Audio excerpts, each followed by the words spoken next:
Assalamualaikum warahmatullahi wabarakatuh. Alhamdulillahirabbil alamin, nahmaduhu wa nasta'inuhu wa nastaghfiruhu wa nastahdih. Asyhadu an la ilaha illallah wahdahu la syarikalah wa asyhadu anna Muhammadan abduhu wa rasuluhu la nabiyya ba'dah. Allahumma shalli wa sallim ala sayyidina wa maulana Muhammad wa ala alihi wa ashabihi wa man tabi'ah.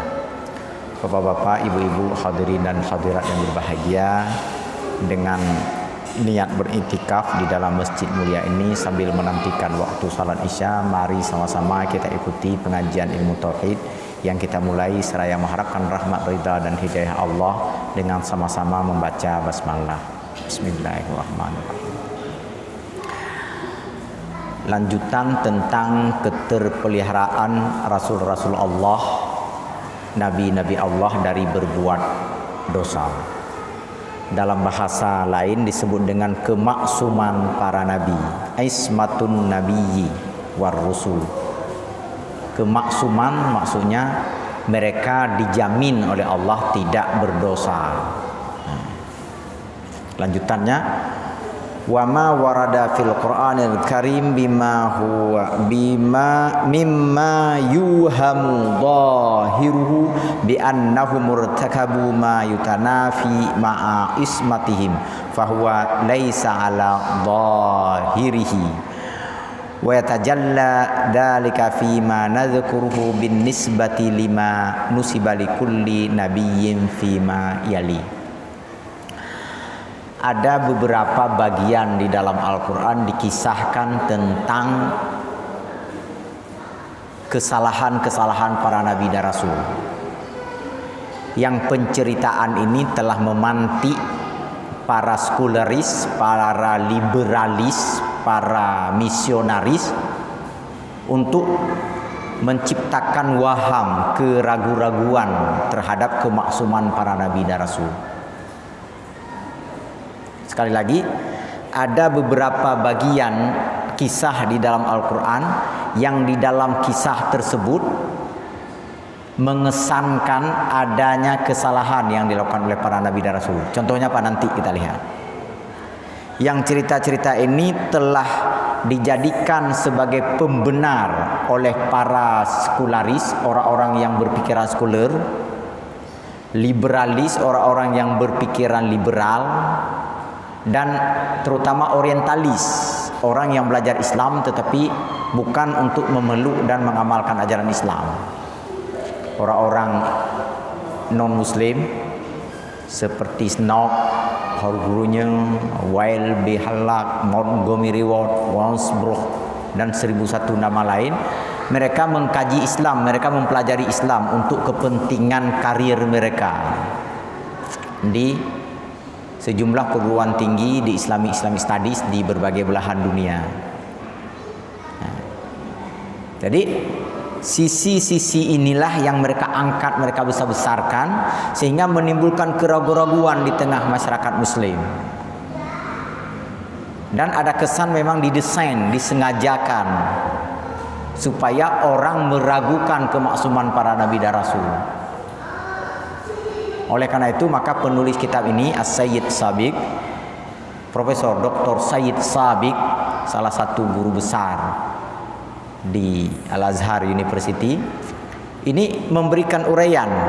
Kita lihat contohnya nanti, beliau akan memberikan penjelasan kenapa cerita itu dikisahkan di dalam Al-Quran, apa maksud penceritaannya, dan apa arti yang sesungguhnya dari penceritaan tersebut. Diambil satu persatu, dimulai dari penceritaan Nabi Adam alaihissalam. Tentang Nabi Adam, yaqulullahu subhanahu wa ta'ala, wa asa Adamu rabbahu faghawa. Surah Taha ayat 121. Kalau kita terjemahkan dengan bahasa Indonesia, dan Adam pun durhaka kepada Tuhannya, maka tersesatlah dia. Tersesat siapa? Adam. Tapi tersesat di sini diungkapkan dengan ungkapan ghawa, mencawa kalau bahasa Aceh. Bahasa Indonesia saya nggak tahu apa.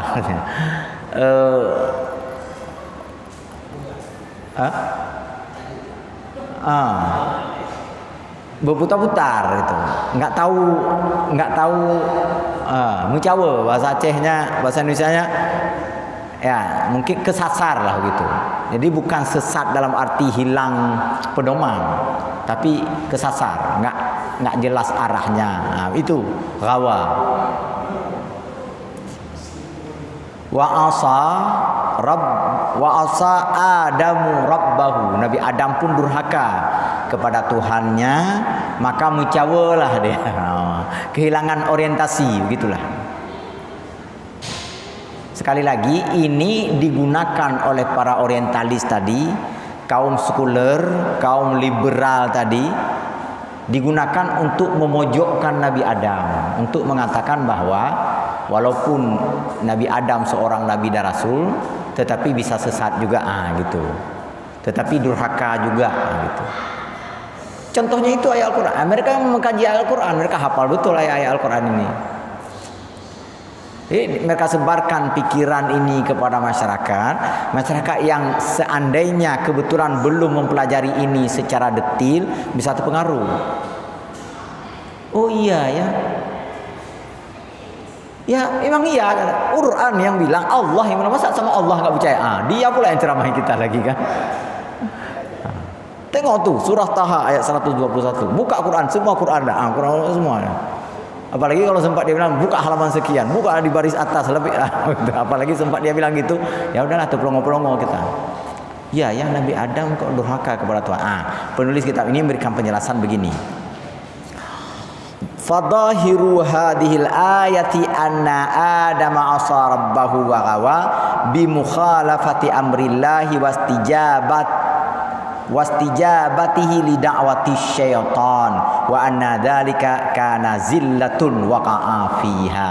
Yang dimaksud dengan asa dan ghawa di sini, yang dimaksud dengan durhaka lalu tersasar lalu mencawa di sini adalah bahwa Nabi Adam pernah lalai dan lengah sehingga mampu digoda oleh syaitan, oleh iblis.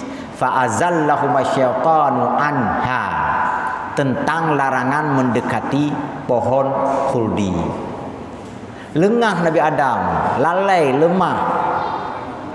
Dalam bahasa para ulama termasuk Khazin, tafsir yang banyak kisahnya, waktu itu Nabi Adam juga dalam keadaan senang, gembira, bahagia. Kalau bahasa kita mabuk kepayang. Senang tak? Karena urineng di samping, udah ada istri kan. Sedang dalam keadaan bahagia. Dan kita, ini mohon maaf Bapak Ibu yang bahagia, ini untuk mengingatkan saya sendiri dan untuk kita semua. Sering kita kalau sudah sangat bahagia, kadang-kadang keceplosan, entah ngomong, entah berbuat, entah nulis di WA, tinggal senang tak? Dipegah jung kongkon. Karena kelewat bahagia. Nabi Adam dalam kondisi sangat bahagia, idaman hati sudah diciptakan oleh Allah, yaitu Hawa. Lalu Hawa mengajak menikmati buah khuldi, Adam pun bersedia. Makanya dia ngejak upah saya itu kan. Kalau pergi ke swalayan, kalau pergi ke mall, hati-hati juga itu ya. Karena sedang senang-senangnya, tahu-tahu udah nggak cukup isi dompet gitu ya. Baik, kembali ke sini. Jadi zahirnya kisah yang sesungguhnya Nabi Adam waktu itu bukan mendurhakai Allah. Nabi Adam bukan tersesat sehingga keluar dari ajaran agama Allah, bukan. Tetapi lengah, lemah sebagai manusia dan untuk menjadi contoh dan ibrah kepada para cucunya. Kalau kita lengah, tidak waspada, Nabi Adam pun bisa digoda oleh iblis. Apalagi kita, makanya jangan lengah, harus senantiasa waspada. Apa godaannya? Fa'azallahuma syaitanu anha, digoda untuk mendekati pohon khuldi yang dulu pernah dilarang, sudah dilarang oleh Allah, jangan dekati itu. Karena itulah maka dikatakan oleh Allah, Adam pun telah.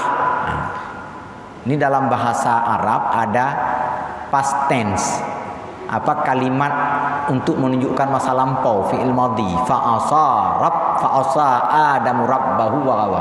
Maksudnya dulu Adam dulu, ini ayat Al-Qur'an turun kepada Rasulullah. Adam dulu pernah durhaka, pernah tersesat.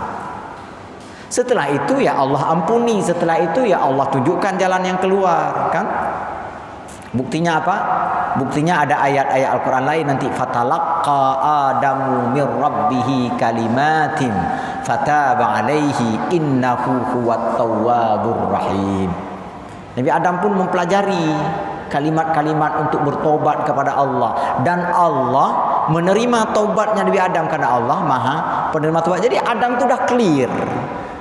Adam itu enggak ada berdosa lagi. Ini keyakinan, iktikad yang benar. Ini ajaran Islam yang sesungguhnya. Nggak boleh sedikit pun ada waham, nggak boleh sedikit pun ada kecurigaan di dalam diri kita bahwa Nabi Adam pernah durhaka atau Nabi Adam itu durhaka dan berdosa. Nggak boleh. Pernah tersilap iya, tetapi segera memohon ampun kepada Allah Subhanahu Wa Taala. Penjelasannya panjang. Saya baca aja banyak-banyak untuk melengkapi pengetahuan kita. Walakin idza an'amna an-nadra ra'ayna anna hadhihi al-ma'siyati innama waqa'at min adama nisyanam minhu li ahdillah. Yang terjadi di sini adalah bahwa Nabi Adam lupa bahwa sebelumnya pernah berjanji dengan Allah untuk tidak mendekati pohon khuldi. Walam yasduru anhu hadal fi'lu an iradatin wa qasdin. Bahwa beliau mendekati pohon khuldi itu bukan atas unsur kesengajaan dan ada upaya perlawanan terhadap perintah Allah, bukan. Jadi ketika mendekati pohon khuldi itu udah lupa dulu pernah berjanji untuk tidak mendekatinya. Jadi tidak ada sedikit pun unsur dalam dirinya untuk menunjukkan penentangan. Ini dilarang, saya ambil terus walaupun dilarang. Nggak ada itu pada diri Nabi Adam. Wallahu subhanahu la yu'akhidu 'alal khata'i wa la 'alan nisyan li'anna dzalika taklifun bima la yutaqu wallahu la yukallifu nafsan illa wus'aha. Dan kita tahu semua Allah tidak akan membebani dosa kepada seseorang yang melakukan kesalahan atas dasar tersilap atau terlupa. Dan manusia tidak mampu untuk menghilangkan kesilapan dan kelupaan itu. Oleh karenanya Allah tidak menghukum seseorang di luar kemampuannya. Kemampuan apa? Kemampuan untuk mengendalikan silap dan lupa. Makanya kalau Bapak Ibu yang berbahagia nanti bulan Ramadan lupa, tiba-tiba makan terus opor ayam misalnya, selesai makan udah kenyang teringat kan puasa, itu nggak apa-apa, lanjutkan aja puasanya karena lupa. Itu tidak dihukum dan itu tidak salah. Kalau begitu teringat langsung kita hentikan. Jangan tanggung istilahnya. Maksudnya jangan ada istilah tanggung. Sedang makan tiba-tiba teringat, mak tabok geladu belum minum. Itu jangan, itu nggak boleh lagi gitu ya. Itu nggak boleh lagi. Teman saya pernah sekali bulan Ramadan, ini udah lama cerita di pesantren, sedang dia minum. Saya bilang, kan puasa. Aduh, ngapain diingetin katanya. Padahal kan dapat rahmat katanya. Ngapain diingatkan? Kamu dapat rahmat. Saya tahu kalau saya tidak ingatkan, saya berdosa kan? Karena saya tidak lupa gitu. Aduh, rugi juga. baru satu teguk gitu. Jadi sekali lagi kalau lupa nggak apa-apa dia. Salat seandainya benar-benar terlupa itu nggak apa-apa. Tapi fal yusalli idza dzakaraha, mesti menunaikan pada saat kita teringat, walaupun teringat udah tengah malam nanti. Ada kadang-kadang mungkin kelewat sibuk, misalnya selesai salat maghrib mungkin sibuk terus, sehingga lupa salat isya, tidur. Besok subuh duduk-duduk teringat lagi, tadi malam kayaknya nggak salat isya. Habis capek tidur terus, bangun udah subuh nggak teringat juga, baru pagi teringat. Ya udah, pagi itu salat. Sengaja saya salat isya. Cuma orang heran juga, ini kok salat 4 rakaat pagi-pagi. Tapi nggak apa-apa, memang boleh begitu.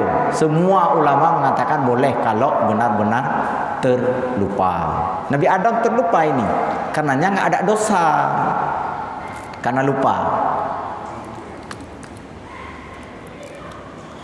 Walaysa 'alaikum junahun fima akhta'tum bihi walakin ma ta'ammadat qulubukum. Kalian, kata Allah, tidak akan diberikan hukuman jika kalian melakukan sebuah kesalahan karena tersilap atau terlupa.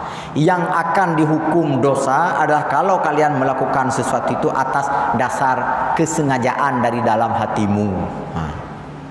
Ada unsur kesengajaan maka itu dosa. Tapi kalau tidak sengaja maka itu tidak berdosa. Wa qauluhu rabbana la tu'akhizna in nasina aw akhtana. Firman Allah di dalam salah satu doa, ya Allah, janganlah engkau memberikan siksa untuk kami atas dasar kami lupa dan juga atas dasar kami tersilap. Ini doa yang sering kita baca. Rabbana la tu'akhizna in nasina aw akhtana. Ya Allah, janganlah timpakan azab untuk kami jika kami lupa dan tersilap. Wadalilu ala anna ma waqa'a min Adam kana nisyanan wa an ghairi amadin qaulullah subhanahu wa ta'ala wa laqad ahidna ila adama min qablu fanasiya wa lam najid lahu azma. Dalil bahwa Nabi Adam waktu itu tersilap bukan karena sengaja mendekati pohon khuldi adalah firman Allah dalam surah Taha ayat 115. Sungguh kami telah berikan janji kepada Adam sebelumnya, namun Adam terlupa atas janji itu dan kami tidak menemukan ada unsur kesengajaan pada kesalahan Adam itu. Kami maksudnya Allah Subhanahu wa taala. Ai anna adama nasiya ahdallahi alladhi wassahu bihi hina irtakaba ma nahahu anhu minal akli minasy syajarah. Maksudnya Nabi Adam waktu itu lupa kepada janjinya dengan Allah yang telah memerintahkannya untuk tidak mendekati pohon khuldi itu. Walam yujadu lahu azmun ala fi'li ma nuhiya anhu, dan Allah tidak menemukan ada unsur kesengajaan di dalam hati Nabi Adam ketika itu.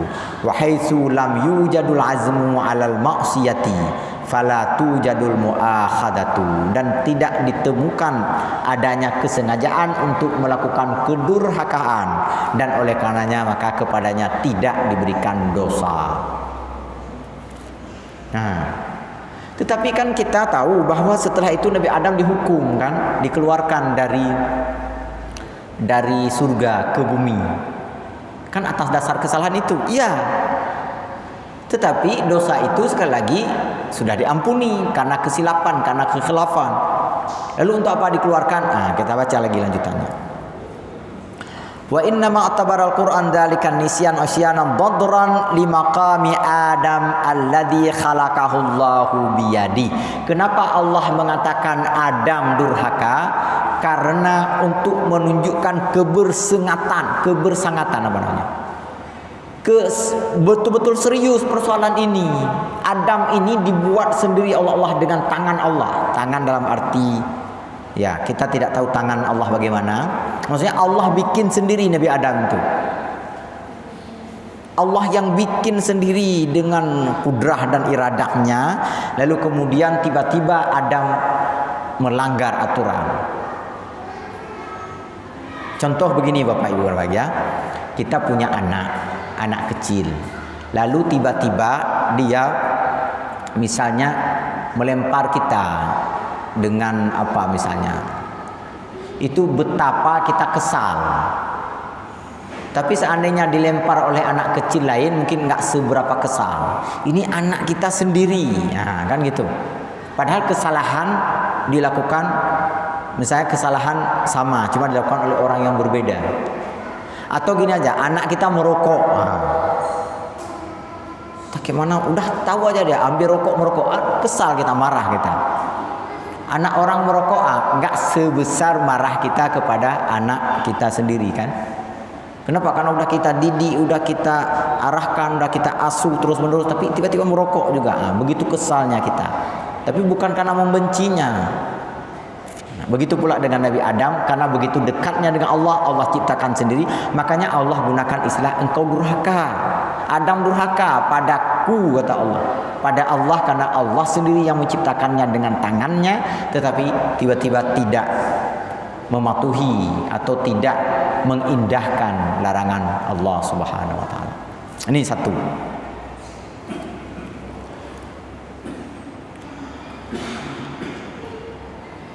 Wa nafakha fihi min ruhi wa asjada lahu malaikatahu wa askanahu jannatahu wa 'allamahul asma' kullaha walladhi sya'nu hakadha yujabu ayyakuna yaqdan ka aqwa ma takuna al-yaqdatu bihitsu la yansa wasayatallahi wa ahdahu ilaihi. Bukan hanya diciptakan, tetapi juga Allah perintahkan malaikat sujud kepadanya. Allah tiupkan ruh ke dalam dirinya, Allah perintahkan malaikat sujud kepadanya. Allah berikan ketenangan, kebahagiaan tinggal dalam surga bersama pasangannya. Kemudian Allah ajarkan al-asma' kullaha, mengajarkan nama-nama benda. Banyak sekali kemuliaan-kemuliaan yang diberikan oleh Allah kepada Nabi Adam. Mestinya Nabi Adam tidak lengah dan tidak lupa. Nah, gitu. Tapi lupa juga karena memang sifat dasar manusia. Di situ maksudnya asarab bahu. Durhakanya durhaka itu, bukan durhaka dalam pengertian sudah sangat melakukan kesalahan, sudah sangat besar melakukan kesalahan, bukan itu. Oke, baik. Sekarang Nabi Nuh alaihi salam.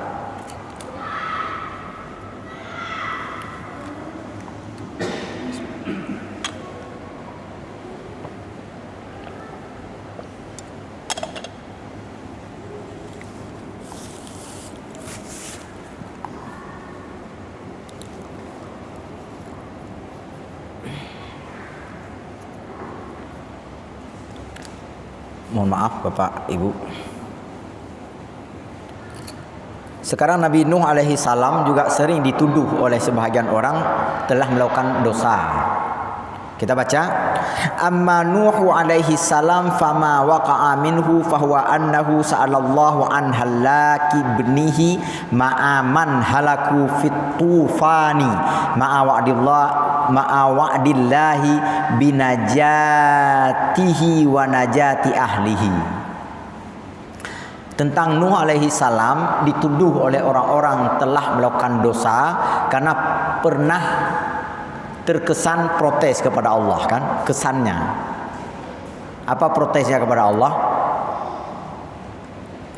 Ketika salah seorang putranya tenggelam bersama orang-orang yang durhaka lainnya, Nabi Nuh meminta kepada Allah, ya Allah selamatkan dia. Lalu Allah pun mengatakan innahu laisa min ahlika, dia itu bukan anggota keluargamu lagi. Nabi Nuh mengatakan kepada Allah, ya Allah, engkau telah menjamin kami dan seluruh keluargaku untuk selamat dari tofan ini, dari air bah ini. Jadi ini dianggap oleh sebahagian orang bahwa Nabi Nuh ini berdosa. Apa dosanya? Melawan Allah. Itu kita baca ayat Al-Qur'annya. Rabbi inna bani min ahli wa inna wa'dakal haqqu wa anta ahkamul hakimin. Nah, ini bahasa Nabi Nuh alaihi salam. Tuhanku, sesungguhnya anakku itu adalah anggota keluargaku. Dan sesungguhnya janji engkau itu benar. Apa janji Allah? Allah berjanji akan menyelamatkan Nuh dan keluarganya dari topan. Tetapi kenyataannya anak Nabi Nuh tenggelam dalam air bah itu. Makanya Nabi Nuh mengatakan inna ibni min ahli, anakku itu keluargaku juga ya Allah. Qila, lalu muncul jawaban, ya Nuhu innahu laisa min ahlika, innahu amalun ghairu salih. Wahai Nuh, anak itu bukan bagian dari keluargamu, karena anakmu itu melakukan pekerjaan-pekerjaan yang tidak patut, yang tidak salih. Fala tas'alni ma laisa laka bihi ilmun. Jangan minta kepadaku, kata Allah, tentang sesuatu yang engkau enggak punya ilmu tentang itu.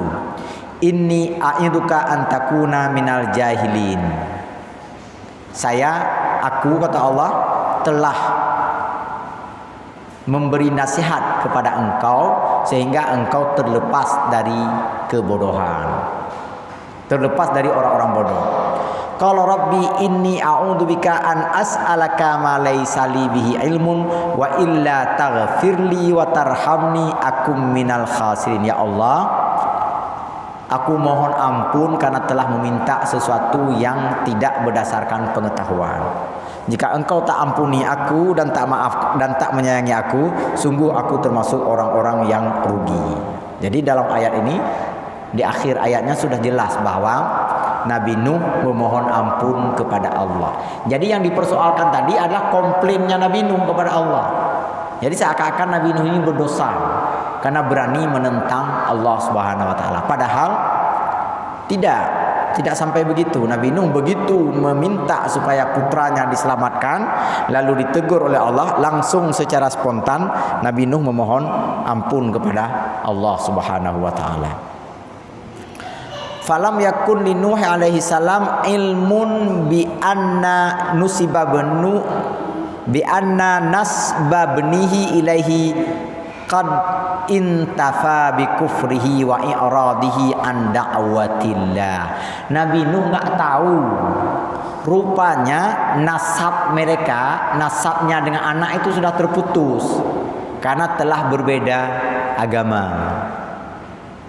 Lalu apa yang maksud dengan ahluka tadi? Apa yang maksud dengan ahlun, keluarga? Keluarga di sini maksudnya keluarga dari sudut keagamaan, bukan dari sudut darah, ya.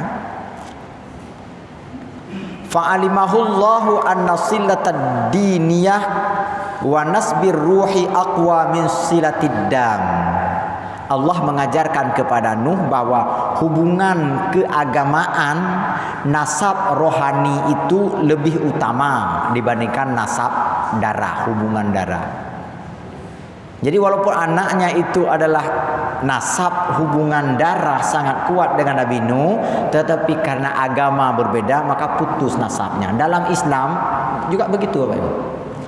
Seandainya ada di antara kita, mudah-mudahan tidak ada, memiliki putra-putri yang sudah berbeda agama dengan kita, maka putra-putri yang berbeda agama dengan kita itu tidak lagi menjadi anak dan putra-putri kita. Itu ajaran akidah.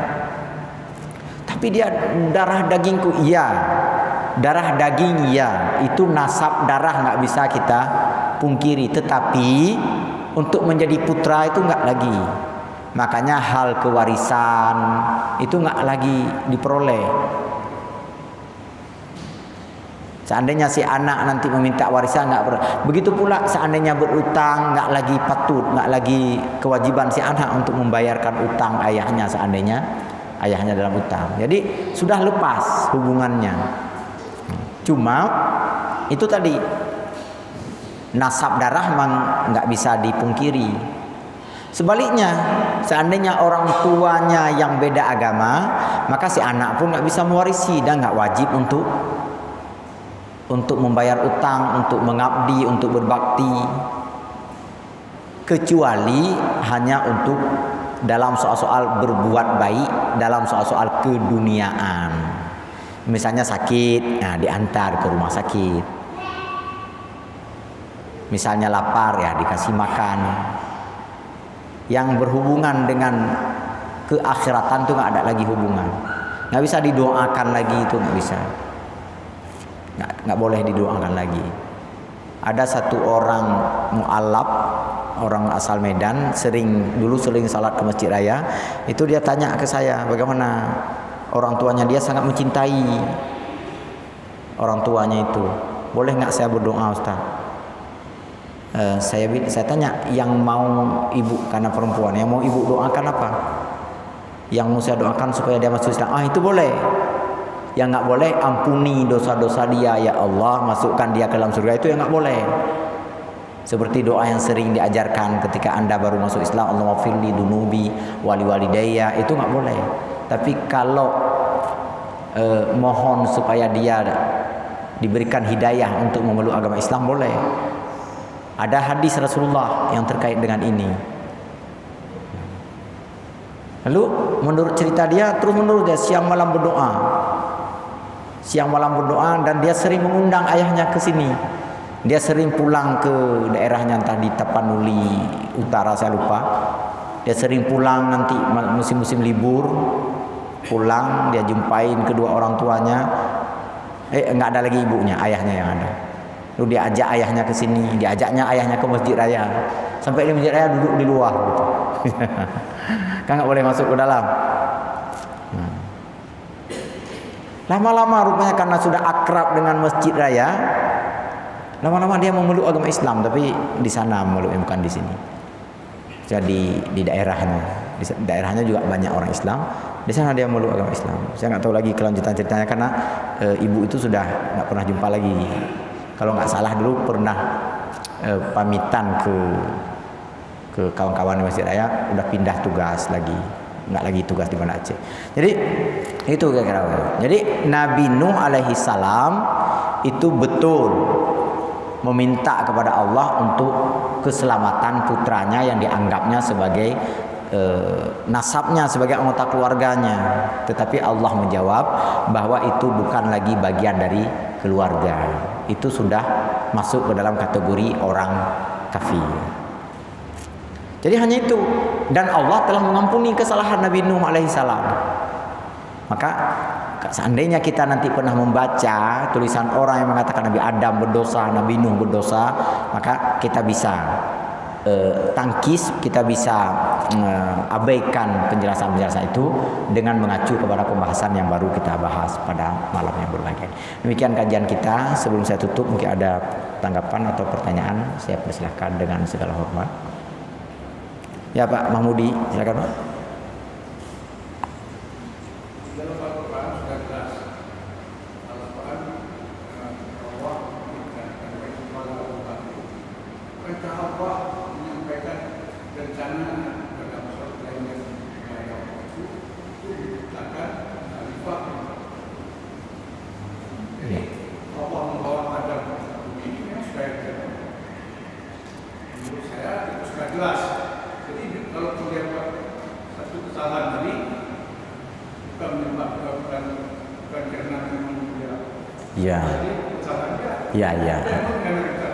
Ya, benar Pak.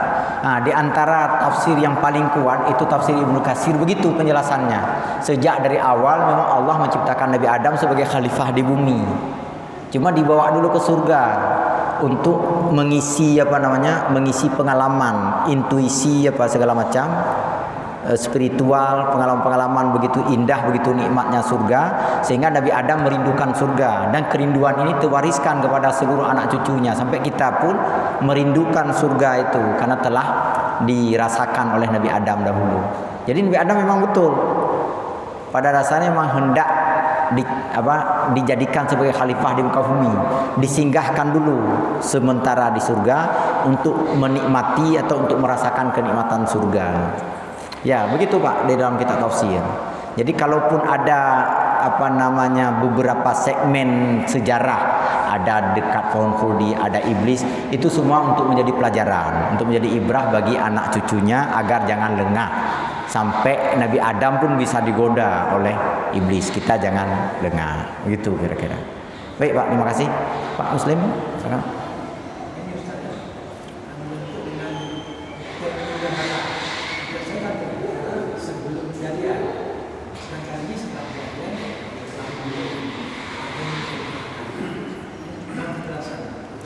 Ya,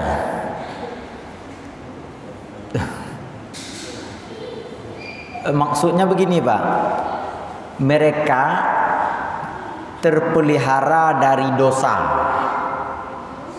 dalam pengertian, ini di pengantar sebelumnya mungkin 2 pekan yang lalu pernah saya baca, yang dimaksud dengan terpelihara dari dosa, walaupun mereka melakukan kesalahan, segera mendapat ampunan Allah. Nah, itu maksudnya. Jadi ada arti khusus dari maksum itu Pak. Jadi bukan terhindar artinya. Arti maksum itu Allah tidak hukumkan dosa, itu arti maksum. Allah tidak hukumkan mereka sebagai dosa seandainya mereka melakukan kesalahan secara manusiawi. Begitu salah langsung ditegur, lalu kemudian mereka pun berubah menjadi baik sehingga dosa tidak ditimpakan kepada mereka. Ini definisi maksum begitu. Jadi maksum bukan bermakna terhindar dari melakukan kesalahan, bukan. Tetapi terpelihara dari diberikan status berdosa. Sehingga mereka tidak pernah diberikan status sebagai pendosa. Kalau mereka melakukan kesalahan ada, karena sifat dasar manusia itu memang berdosa. Kullu bani Adam khata. Semua manusia itu pernah melakukan kesalahan. Cuma ada di antaranya yang menjadi dosa, ada yang tidak menjadi dosa. Para nabi dan rasul tidak menjadi dosa karena segera ditegur dan segera diampuni oleh Allah Subhanahu wa taala. Begitu Pak penjelasannya. Silakan Pak Wahyu. Sedikit kisah Nabi Adam menggunakan kapal untuk dihadirnya Nabi Muhammad. Ya. Ini ceritanya panjang nih Pak Wahyu. Tapi sekilas, ini sebenarnya ini yang pertama ada dalam masalah khilafiyah. Maksudnya ada ulama yang tidak percaya ini. Tapi bagi ulama yang percaya, dalilnya ada. Laulaka lama khalaqtul khalqa. Seandainya bukan karena engkau wahai Nur Muhammad, tak kuciptakan alam semesta ini. Jadi nur inilah yang ditatap oleh semua isi alam semesta ciptaan Allah, termasuk Nabi Adam alaihissalam. Jadi dalam diri Adam itu ada sekian nur yang bersemayam ke dalam dirinya. Nur Muhammad namanya. Kenapa Nur Muhammad dinisbahkan kepada nama Rasulullah terakhir? Karena sempurnanya nur ini nanti 90% ada dalam diri Nabi Muhammad SAW. Pada nabi-nabi yang lain semuanya ada sekian-sekian persen satu orang. 90% sisanya itu ada nanti dibawa oleh Allah ke dalam diri Nabi Muhammad. Jadi bukan karena Nabi Muhammad hebat sehingga nurnya tercipta duluan, bukan. Istilahnya saja nur. Sebenarnya bukan Nur Muhammad, istilahnya nur, cahaya ilahi. Nah, ini di dalam sebuah kitab Futuhat Makkiyah, ditulis oleh ulama asal Spanyol. Spanyol ketika Islam dulu, sebelum Spanyol, sekarang kan Spanyol pemain bola yang dikenalkan.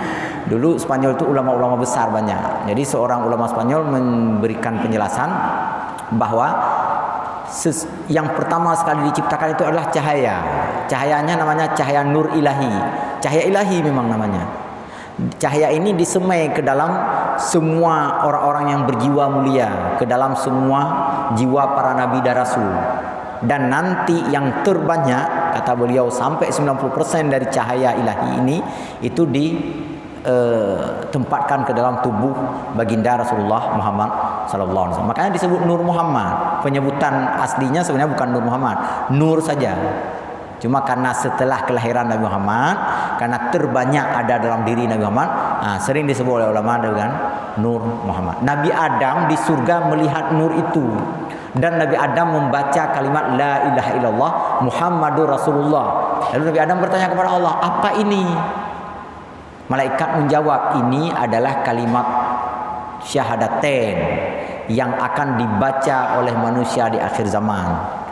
Bagaimana dengan aku? Apakah harus baca ini? Bacalah supaya semua keturunan dan anak cucumu nanti mudah melafalkan kalimat La ilaha illallah Muhammadur Rasulullah ini. Ini bagi golongan ulama yang percaya kepada nur, kepada penjelasan tentang. Ada yang nggak percaya. Yang nggak percaya nggak usah saya jelaskan ya kan. Ya Pak, silakan Pak.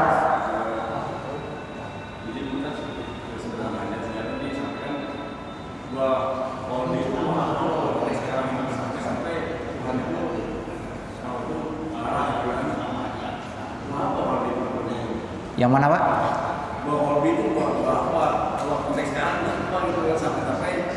Oh ya.